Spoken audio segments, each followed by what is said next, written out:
Welcome to Girls Behaving Metaphysically. Your hosts are two girls who believe that life is awesome, that laughter heals, and that it's possible to find deep spiritual insights in everyday experience. Here come the girls. It's more than practical. Here come the girls. Way more than merely factual. If you want to know the secrets of a life that's free, listen to Girls Behaving Metaphysically. Listen to Girls Behaving Metaphysically.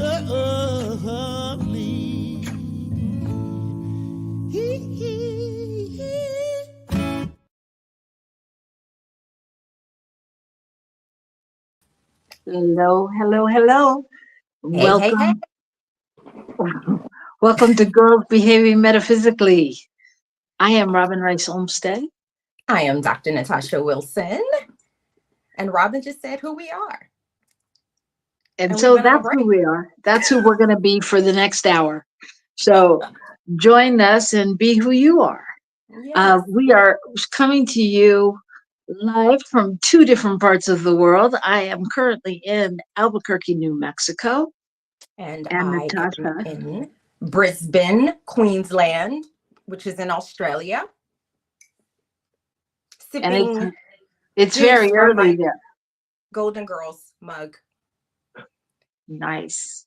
You know, see what it says? You know, it says, thank me for being your friend. Amen, sister. So we're two girls on two different sides of the world who believe that everything is metaphysical, and we're here to explore that with you, including that the Tao of the Golden Girls, because it's all spiritual, right? Absolutely. And all of those sisters are now in the realm of spirit. They're now in the ancestral realm. And I still watch the show. I love it. It is a good show. Yeah. Betty White went to my high school and my elementary school, actually. Yeah. That is so cool. Right? That is so cool. That's so cool. She just seems like she was such a special woman. Mm-hmm. Really. She was, clearly. Yeah. I mean, we all are, but it's a whole different level. There are few people who like you really feel like, oh, I wish they were my friend, or they are my friend, or you get that sense from them, though, right? No, I mean, literally, this show would be on when I came home from school, and I swear, like, this was what I want. This is what I aspire. You know how some people, they like grew up and they wanted to like be married and have a partner and kids. I wanted to grow up and live with them. Like, I wanted to live with them. I was like, this is the best setup in life. So. Was there like one golden girl you related to more than another? Oddly, I feel like probably Dorothy, but there's a part, like, I think that the brilliance of that show is like there's a little bit of each of these characters, like in all of us, right? So like I definitely feel like I liked Dorothy a lot, and I aspired to be like a Blanche, but never got there. And I think there's a part of me that can be very like absent-minded at times, which reminds me a lot of Rose. And I think in a couple years, I will be Sophia. Got you. What about you? Well, I wasn't that into it, but I would have to say right off the bat, I always felt more like, which one was it? I want to say Maud, but that's not her name. Yeah, that's Dorothy. Dorothy, yeah. Yeah, that's the one I said too. I think I'm really, and I have a pair of Golden Girl earrings, actually. Like there's the same picture of the Golden Girls on the earring. I really am a Golden Girls fan. Wow. So it's No, a real seriously. thing. And look at you, you're all iconed up with Frida Kahlo as well. It's like, Like, yeah, wow. surrounded in the love of like talented, brilliant, like women. Absolutely. Feels Yeah. good, actually. I need it. And let me just say for the record, even though we are girls behaving metaphysically, that doesn't mean we don't like boys and boys are allowed to play along with us. It just is who we are. Mhm. And boys, men, you know, she, they, all are welcome. So that's They the are story welcome. here. They're They are welcome to welcome. play. So one of the ways we like to play is, there's so many things about being metaphysical. Like, what is that? We'll explore some of that on the show always. But one of the things that metaphysical people are, what's the word I'm looking for? Uh, coined with doing, like all the woo-woo stuff, like Mm. saging the buildings and, you know, um, looking for signs. So Mm. we like to do that because there are signs out there, and so sometimes we decide which way to go based on the signs. And so we like to start our show by pulling a card, and that's what we're gonna do. Mm. So we have many cards to choose from. What do you have there? I just have the same Cosmic Dancer. I have other cards, but they're not in this room. So I only have the Cosmic Dancer cards and my regular tarot deck. So what do you have? You probably have more I have imaginative. the Sacred Traveler cards, and I have medicine cards, and I have some other cards, but I'm feeling medicine cards today. I don't know why. I We've don't know. I never, was about to say that too, actually. there we Nice. go. We are Nice. in sync. We are synced up, sister. So, for those of you that don't know, the medicine cards are from the Native American tradition, and they go with that every animal symbolizes something, basically. And generally, it's taken from the traits of the animal, and it's just in the Native American culture, they bring everything into play with the land and the animals and all of that, and believe that everything has something to teach us. So we're Yeah. going to see what we learned today. And often it's called medicine. So every animal Right. represents a particular type of medicine for your soul, depending on where you are in your journey. Yes. Yes. Thank you. All right. Tell me when to stop. Okay. You started? I started shuffling. Oh, okay. Stop. Okay. All right. I pulled the blank card, which I meant to take out of here. But on the other side where I turned it over, I have the owl card. Okay. What's An the medicine of? owl is, I believe it's wisdom. So let me just see what it says about owl while we're here. As you can see, we do none of this. This is earlier. This is all live. So I will look for owl. But I do believe it's wisdom, and that is interesting because we do hold so much wisdom.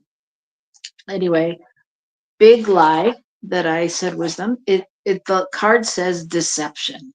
So Nice. owl, it says owl medicine is symbolically associated with clairvoyance, astral projection, and magic, both black and white.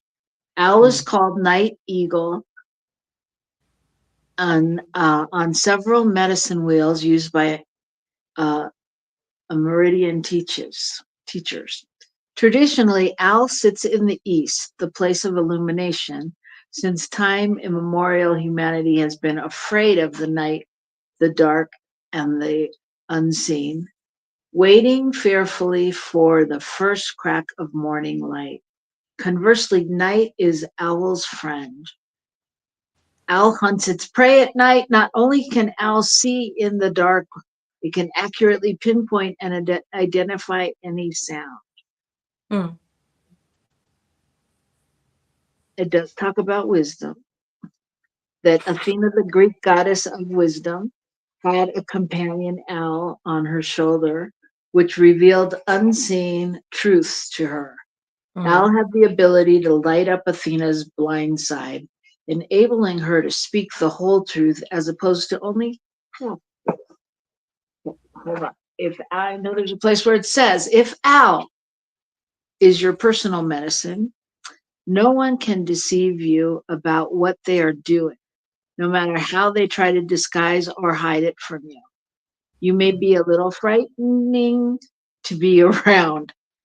Oh, sister. That could be me. That could be talking about me. Since so many people have ulterior motives which you see right through. If you are unaware of your medicine power, you may take your keen insights and abilities for granted. Others never do. You may frighten them and reflect their blindness, for you cannot. You may frighten them and reflect their blindness, but you cannot be fooled. Owl medicine people know more about individuals' inner life than the person knows about herself or himself.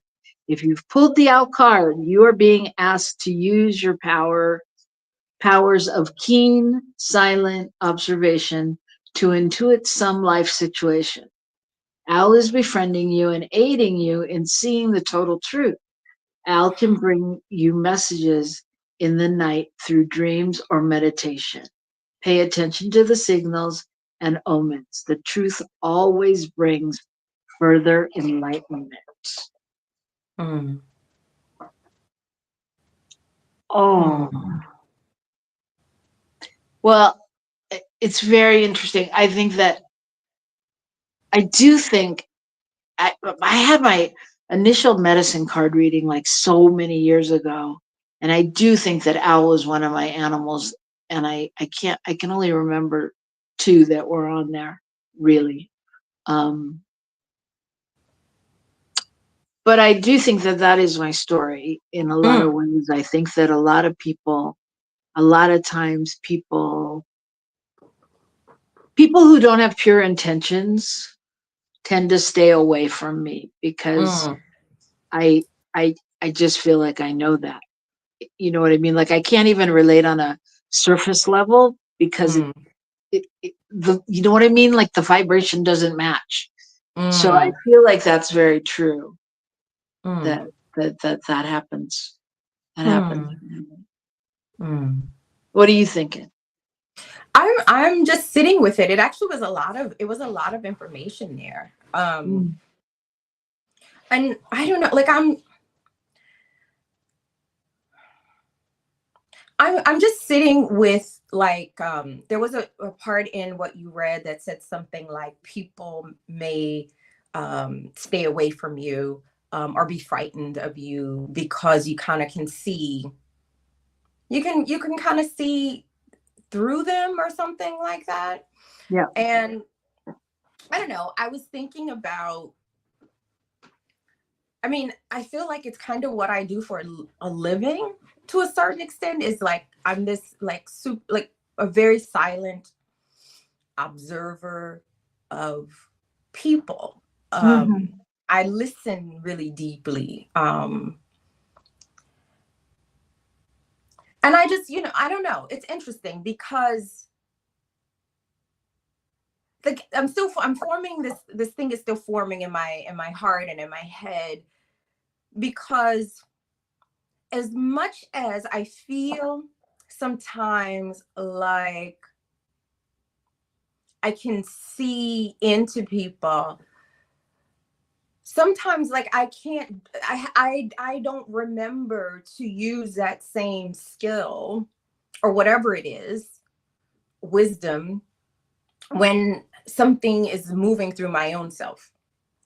But Yeah. there's something about that, like I feel like that the honesty piece was like what was really resonating with me.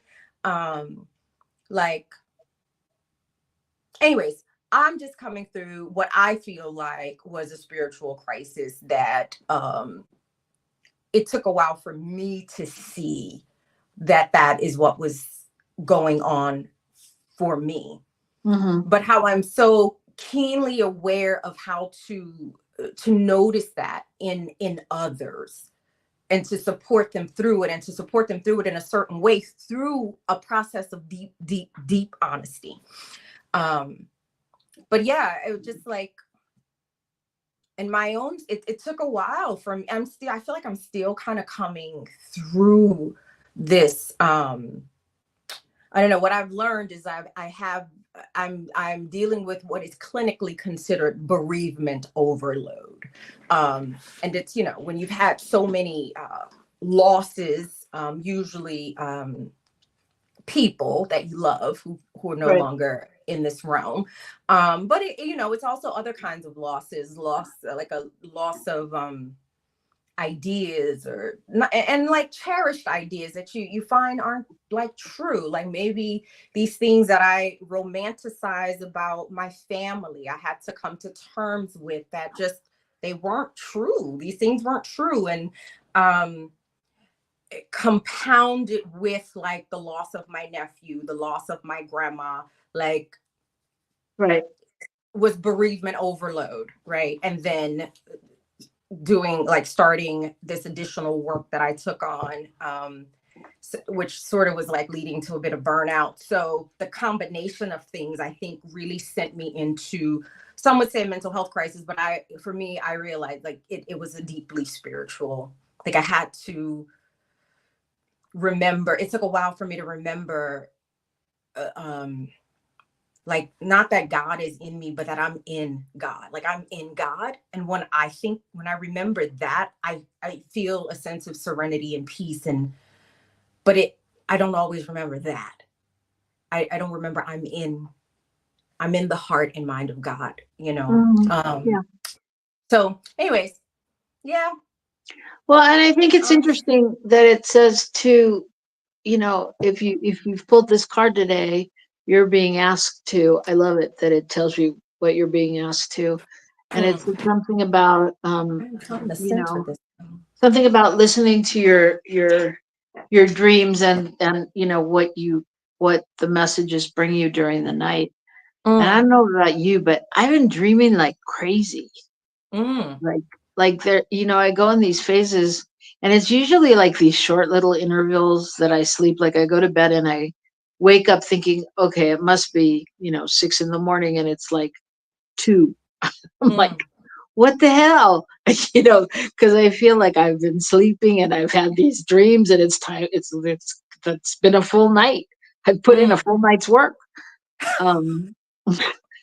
But yeah, and I don't remember exactly what I was dreaming last night, but I remember there was a lot to it, like a crazy amount to it, and a crazy amount of people, and people from all over my life, and so, yeah, it makes me think about like when I used to write down my dreams when I woke up and things like that, to really go back and look at them, and see what the messages were or are.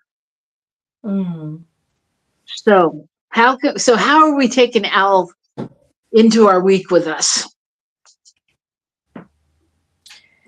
Yeah, I don't know. I think I'm just taking that first of all, I'm a little jealous that you're sleeping at all, because what made me think about owl medicine was the fact that my daughters all of a sudden don't want to sleep in their own beds for, like, I don't know what's going on. Like every night they're like in my bed. This morning I woke up and the dog was in the middle of the bed. Alexis, my baby, the big girl's at the foot of the bed, and my baby was on the other side. And I was just like crunched up in this little tiny spot in my big gigantic king bed. So I'm not getting any sleep, let alone dreams. But I do remember like something in the card was saying like humanity, we've been scared for the dark. And I think my kids are going through something with the dark right now. But yeah, I don't know. I think what I'm taking for the week is the piece around the deception, but not so much about being deceived by others, but being deceived by the small self, the ego self, that I think Eckhart Tolle talks about it as the voice in the head, right? The ego self, the limited self, that when I forget that I am in God, which helps me remember and feel like in my body that there is a divine order and that I'm in that. So it's all right. But when I'm not remembering that, because that deceptive part of the mind that we evolved for our survival as a physical species, like I feel like that's that's how I'm gonna take owl medicine this week, is to be more aware of when I am not listening to, but I have forgotten the sound of the divine. So, which I think, whatever that limited ego self is always deceptive. It's always deceptive. It never actually tells you the truth about existence. So, right. And when you forget that, I mean, you're really deceiving yourself, right? absolutely. Yeah. And I'm in the deception. I'm believing I'm separate. I'm believing Yeah. all of this has no meaning and purpose. Like, I'm believing the deception. Right. Yeah. Yeah. So I'm not so much about people outside of me. For me, it's really about that inside of myself.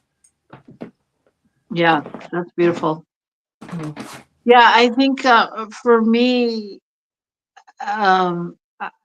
really just listening to the sacred medicine, to the Alan, trusting that it is a message. It's not just like, I had this wacky dream, it's like, it's really stopping to listen and see what the signs say. I mean, exactly what we do here in the segment, because sometimes I forget that, because I think in metaphysics, it's that delicate balance of, we don't want to give everything meaning, and yet everything has meaning, but we don't want to, we don't want to go woo-woo overboard.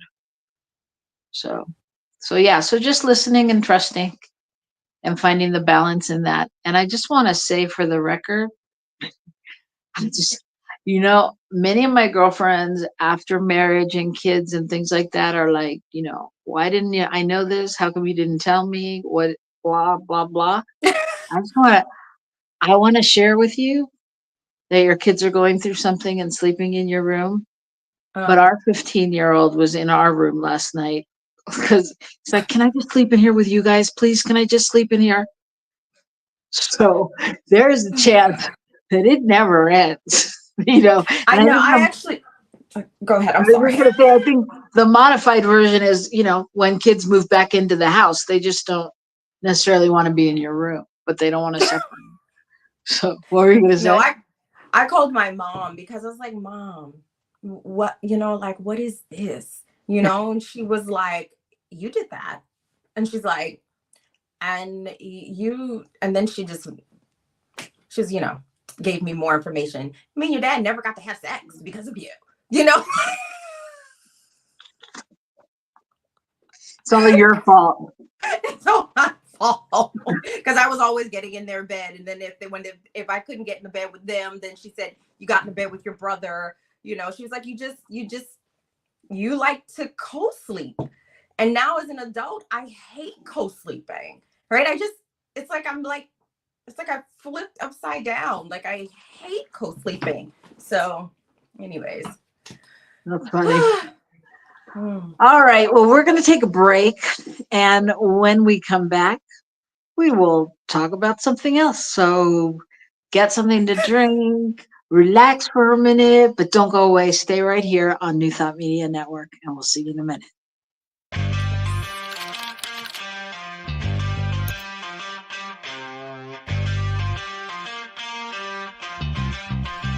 New Thought Media Network. We are a global broadcast network of positive music, media, and entertainment. inspiring humanity's evolution along the journey of enlightenment, and creating a world of love, peace, empowerment, and prosperity for all. New Thought Media Network. Positively inspiring.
Welcome to Girls Behaving Metaphysically. Your hosts are two girls who believe that life is awesome, that laughter heals, and that it's possible to find deep spiritual insights in everyday experience. Here come the girls. It's more than practical. Here come the girls. Way more than merely factual. If you wanna know the secrets of a life that's free, listen to Girls Behaving Metaphysically.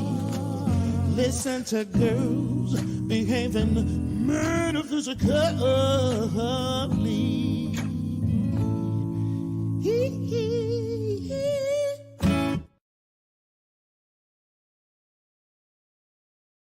We are back. Yes, We're we back. are. Yes, yes, yes. Yes, yes, yes.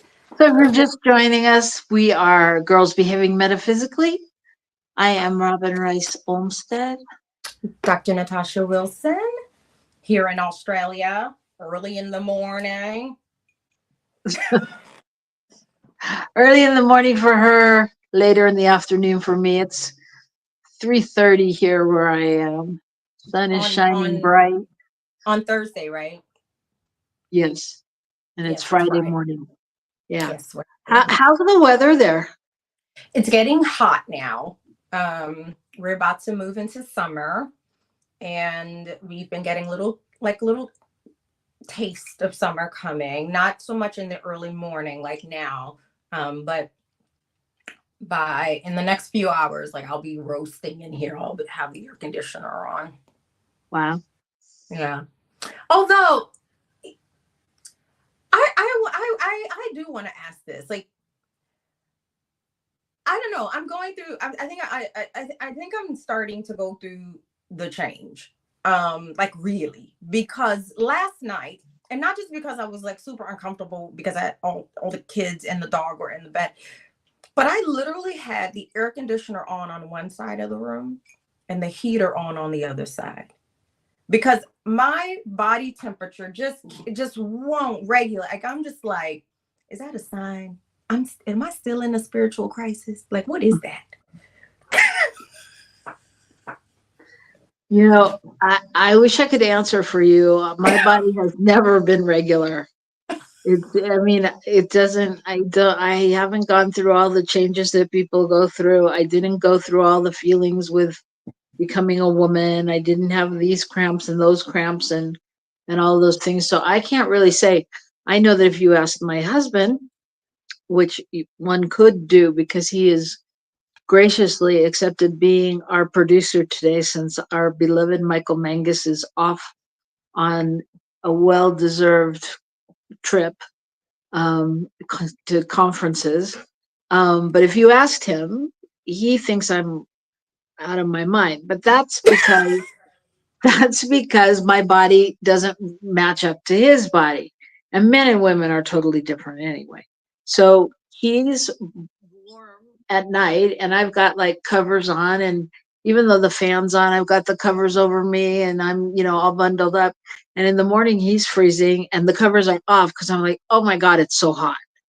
So I don't know. And then he likes to say, well, what do you mean you're hot? It's only 68 in here or whatever. It doesn't have anything to do with the temperature. I like, do you feel like that though? It doesn't matter. If I'm cold and it's 80 out, well, like you said, you have the heat on one side and the cold on one. It's like, doesn't, it's not the numbers. It's like, Yeah. it's not logical. It's not a No, logical thing. It's a physiological thing that happens, and it can't be described by numbers, at least for no, me. I don't think so. And I mean, maybe it can be measured, like measured. If you were to measure your hormone levels in your blood or something, I don't know. All I know is my husband doesn't even sleep in the same bed with me because I can't manage. I just like this is why whatever my children are going through, it is really like grating on my nerves right now because I don't like sleeping with people, let alone the body temperature thing. I mean, whatever. Like I am perimenopausal. I do know that, but it is just like this temperature thing is just crazy to me.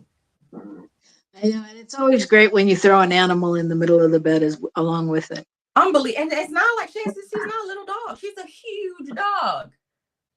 A huge dog. Well, our dog is relatively little. I mean, it's not a Chihuahua little, but it's a little bit bigger than a corgi kind of little. And but that doesn't matter because when he lays on the bed and he's anchoring the sheets, I'm like, would you move? I need my sheet, and there's no moving, No. So yeah, that's an interesting question. So yeah, Mm. changes. Huh? Changes. Yeah, changes. Yeah, the one constant, huh? Is change. Right. Yep. So I have these. You want me to pull one? Well, I didn't see the comment that just went up. What was Oh, that? I didn't see it either. Generally, the air is coolest early in the morning. Oh, spoken like my husband. Nice.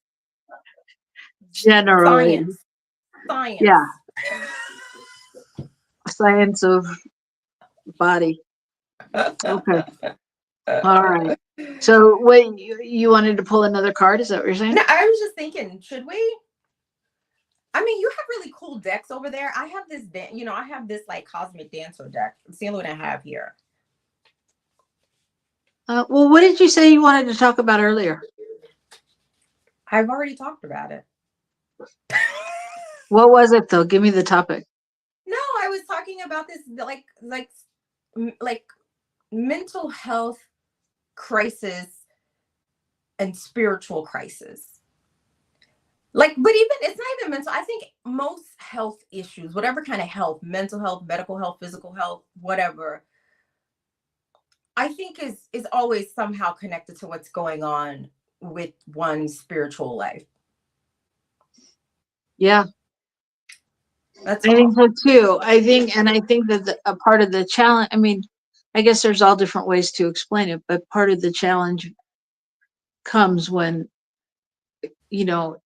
if you are having a mental health crisis or any kind of breakdown, there's a challenge when you have to go to a place of going, oh, my faith is missing from the equation, or, I'm not standing in my power. I mean, because it's hard to know when you're having a breakdown, right? I mean, it's hard to know the things that we need to know in order to anchor and get back Mm, get back in the saddle, mm. so to speak. Well, I'll just speak in the first person. Yeah, I don't like it is this whatever this is that I feel like I'm still coming through in a lot of ways. Has look, I am not I don't ascribe to any particular like religious tradition. So I'm not a Christian, I'm not a Muslim, I'm not a Buddhist, I'm none of those things. Um but like it is deep for me when I'm like pulling out a Bible. Like that's deep. Like and I'm like just flipping to the Psalms and I'm reading the Psalms and I'm like just remembering the metaphysical meaning of like particular Psalms. And like for me that was like that was a sign. Right. That was a sign. Um yeah. Yeah. I think like grief and bereavement, it can really take us in places that it can take it has taken me to a place. I'm trying to get out of this like you and third Yeah. person stuff, really use I statements. Yeah, it is really taking me face to face with a lot of old beliefs that I think I also had. What I'm realizing, or what I've come to realize, was that like I had a lot of comfort in my old beliefs. Like when Right. I thought of God as this anthropomorphic being somewhere out there outside of me, I there was comfort in that for me, is what I realized. And I don't feel that or think that or experience God that way at all anymore.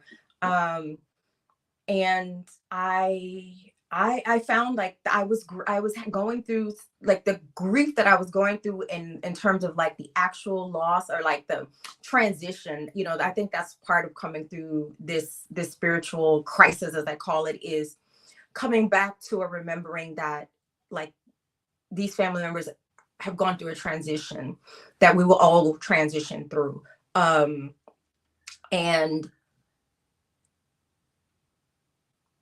I was craving my old version of God. And I was grieving that as well as with the other grief. Yeah, and I think that, I mean, and that makes perfect sense, right? I mean, as you were saying that, I was thinking, isn't it interesting, like, really, that the concept of God or spirit or the universe or Buddha or Allah or whatever it is you believe, the concept of the divine presence, it grows with us.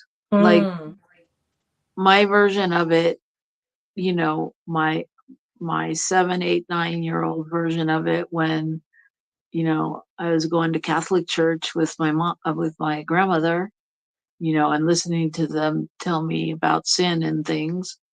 And my version of it now, it's a whole different melding that just kind of, grows with us, I think, if that mm. makes any sense. It does make sense. And I think what I have been like discovering in this current iteration of my particular spiritual journey is that I was missing that old version of God. I think there was something about that old version that abdicated me of responsibility in some ways. And I think I missed that. And yeah.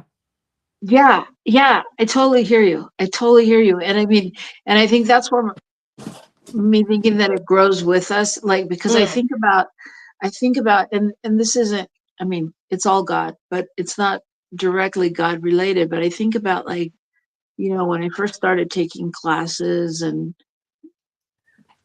getting more into the teachings, spiritual teachings. Like, I remember one of the first things that happened was, um, certain people in my life, I was like, yeah, I love you, and I can't listen to you anymore, because I Mm. couldn't necessarily listen to their story. And I remember I used to go to a friend of mine who was a bartender. We'd go and sit at the bar, and we'd watch Jerry Springer, and we'd laugh and talk about that. And I was God. like, you know what? I can't be about peace and love and sit in this vibration of Jerry Springer. I mean, but it was a Mhm. big, you know what I mean? And as each of those steps, there was also a letting go of things that I'd done or people that I'd been with, or things that were familiar, and like having to kind of let that go. And I, Mm. and what it makes me think of now is I really feel like here in the States during this election time, there's a lot of angst and energy, and I don't feel it like 8 years ago. I don't Mm. feel it like that. But I know other people do.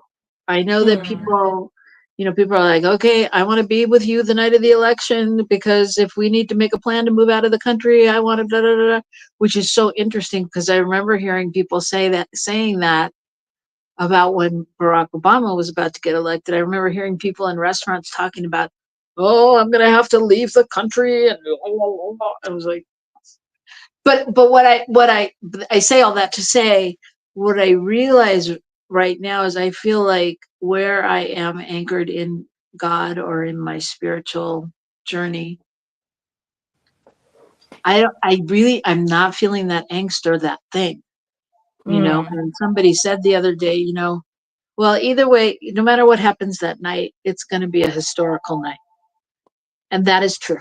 And I was like, that's pretty much where I stand on that, is Mm. just being in, it's going to be historical. We're going to either have our first woman president or our first convicted convict president, however that plays out, one way or another, it's going to be noteworthy. But I feel my faith in God as opposed to the fear of what if, I'm not trying to be political one way or another. Whoever you're voting for, just be informed and vote. And, but you know what I'm saying? I mean, but I feel like that's the difference in God, me growing with God. Mm. Mm. Mm. Does that make sense? That part. You Okay, growing in God, that I know part. you have your own opinions. Okay, here, good. All right, folks, here comes an opinion, and it is a fine opinion, and it doesn't necessarily mean it's the opinion of the station or anyone else. Hit it. Oh no, I don't have an opinion. I'm not there. I'm not there. You do have an opinion, girlfriend. I've never known you not to have an opinion. I mean, everybody has an opinion. Everybody has an opinion, like, of course. But yeah, no. I guess what I'll say is that I am with you in that sense of, yeah, my faith is in the divine. Like, and when I said, like, part of what helped me start the process of coming back home to myself spiritually is remembering that I'm in the heart and mind of God, and so is everyone else and everything else. And that also means every process, including every political process. Yeah. And I think whatever this political process that the United States is going through, and it will impact everyone in the world, doesn't matter, I'm all the way here in Australia, it will impact the world. Then it's a process that we must require for whatever phase of our evolution as a species and as a spiritual, like, whatever. Like, I just, like, you know, we live on this conscious living planet Earth, and she's alive, and she's letting us know she's alive, and we are in this divine process with her, no matter how much we think we are separate. So whatever happens around the election, like, and you know, politics again is about, it's about power, it's about external power in particular. And I think we are all in some sort of ways being asked to come home to authentic power. And so which means being in alignment with our soul's intention. So it's not that, like, I'm politically, I'm I guess progressive politically. So I honestly, no one actually that's in this election represents my actual politics. But I'm still an American citizen, and I am voting for the person who is at least as close to my politics and interests as possible. But yeah, I don't know. I'm not, I feel like I'm not really pulled around the politics right now. And it could be, like I said, I'm not there. And I think part of the grief that I was talking about earlier for myself, part of what I was grieving is that I just have no desire to go home to the United States. That was very was a deep part of this grieving and bereavement process, that I realized, like, having this sense that there's nothing really there for me. Mm-hmm. And even what I thought was there for me was something that in some ways, like, I think I made up. So yeah, I feel a bit, I guess this is maybe what the Buddhists call non-attachment. Like, I don't feel attached to the outcome, even though I know the outcome will have ramifications for the whole world. I'm just not attached. Well, I think that's what's interesting to me is I could say that I feel non-attached as well. Mm. Yes, I have my preference, and yes, I'm here in the United States, and yeah, I definitely have my opinions, and I feel unattached. And I was thinking about this the other day because I was like, all right, well, if I really believe that it's always happening for my good, again, even though I know during Trump's last term, people are like, well, we need to learn these things, and he's here to teach us, and blah, blah, blah, blah, blah, and part of me was like, okay, I would really like for the lesson to be over. And if it's not, I trust that it's not, and that there's more to learn that way. Mm. There's the part of me, not so much right anymore, but there's the part of me like, yeah, when I get riled up, I get riled up about the whole political thing and how is it possible, and January 6th, and can't we see, and blah, blah, blah. And there's the other part of me that goes, I don't know. I don't know. I mean, the only thing I'm sure of is that I don't know. Mm. Yeah. And so I'm not saying it doesn't mean I don't work towards the things I want or support the people I want, or, I mean, but my prayers are not, my prayers don't tend, I mean, not that there haven't been, but my prayers don't tend to be like, beseeching, oh, please let this person win or this person lose. I find myself praying for peace and for kindness Mm. and for equity, and really for somebody that can support the whole, Mm. whatever that looks like. Yeah. You know, it's interesting that you pulled the owl, because I think what is happening politically is representing, I think the owl medicine is very, very apropos for what we're going through. I think we are facing like life, like this is what life looks like when we deny, like, truth. in Right. fact, and then this is what life looks like, because denial is just another form of like lying. It's a type of lying. Right. And I really feel like there is still a lot that the world has to come to terms with if we are, and when I say the world, I mean humanity. Like if we really want to live through peace, live out peace, live in peace, we have to get honest. And there's just too many things we're still not even willing to like talk about. That so for me, it doesn't really, like, that's why I said I feel non-attached, because I feel that collectively there is still a deep resistance to looking within. I still feel like there's a deep resistance to being with that the dark night of the soul. I think there is still a deep resistance to acknowledging our pain, and like our collective pain, but also like our collective joy. I just feel like there's just, I just know it really does not matter who, okay, maybe I'm not going to say it doesn't matter. Elections have consequences. I do believe that, like in the immediate material world, they definitely have consequences. But I feel our medicine, which is about honesty, which is about deception. I remember when I was interviewing this very well-known social justice advocate who has now passed away in Boston. I remember I was interviewing him, and he said, "Look, the West is addicted to denial.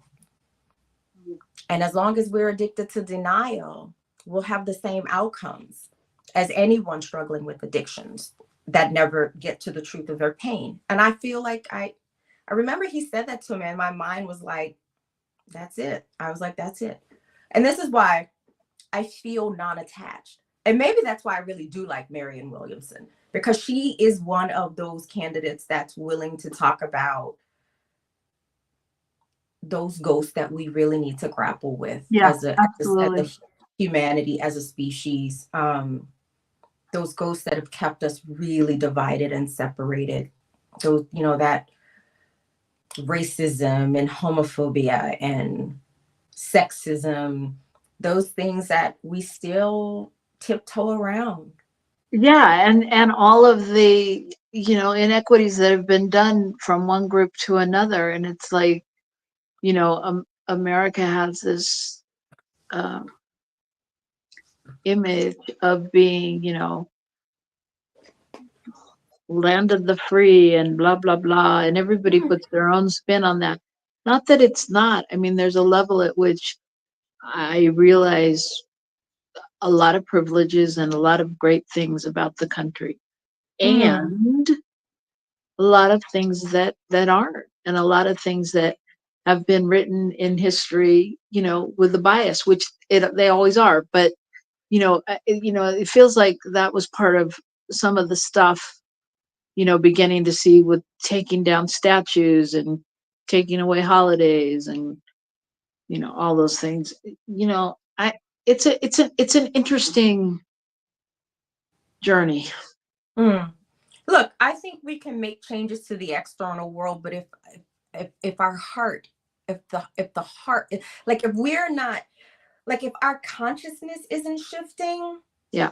And I think it is for many. I think so many of us are waking up. I think those of us who do go through these quote unquote spiritual crises, I think this is a part of the waking up process of humanity. I do. Yeah. I just won't, and to take our medicine, deceive myself into the belief that the path to peace and equity and love and kindness, like, is going to be an external political process. And when I say external, again, I'm talking about power, external power, as opposed to authentic power, which is like when we move and make choices based on what we feel is the purpose and the call of our soul, not from fear. When we make choices from fear, that's external power. So Right. and we just see where that's gotten us. So Yeah. yeah, I'm not interested in being in that dance anymore. And I think that is what, again, what I called my most recent spiritual crisis was about. So Well, and I think that's, on the one hand, I think that's what this show is about, you know, and which is why we acknowledge the metaphysical, the spiritual in everything, even in the dark night of mm, the soul. And in especially in that, the dark night of the soul. yeah, yeah, there's that.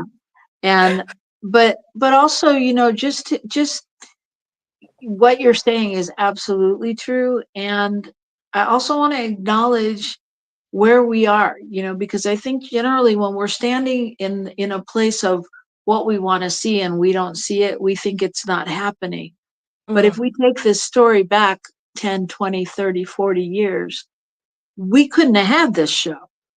We mm, couldn't have had this place to just air our thoughts and sit here and talk about whatever we want.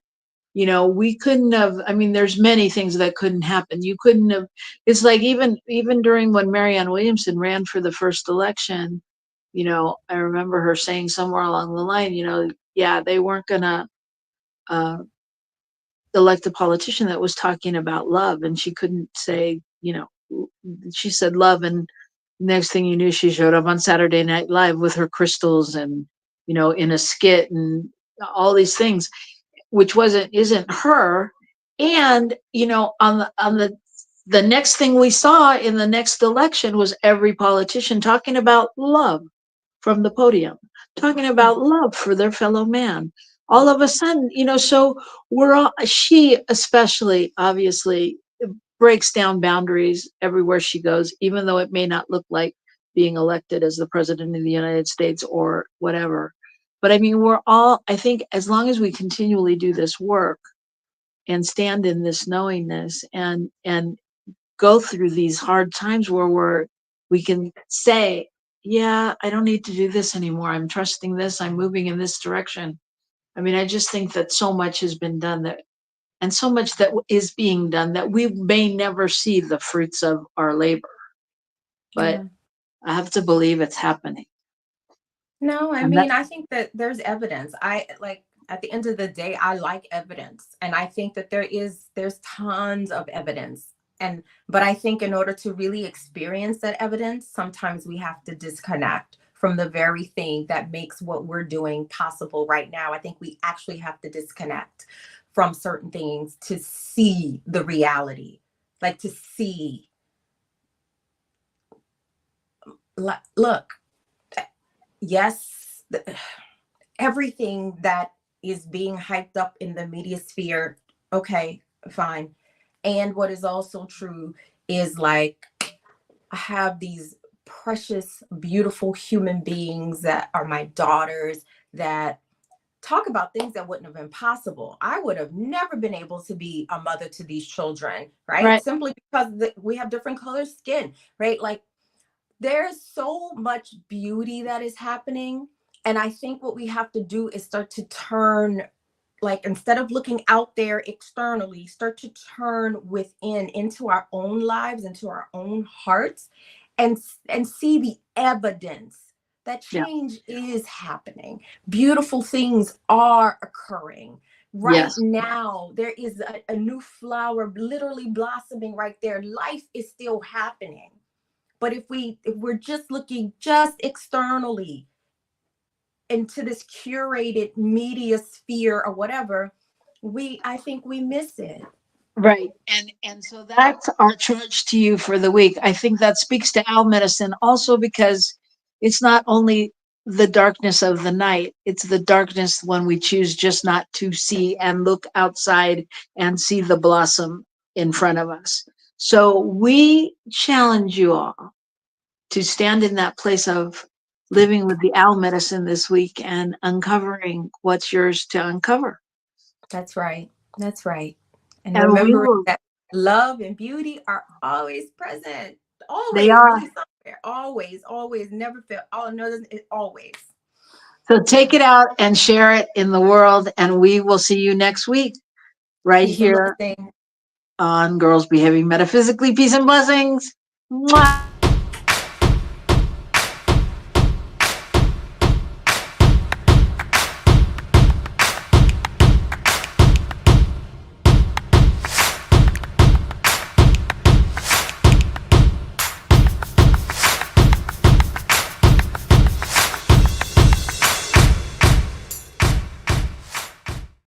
Go.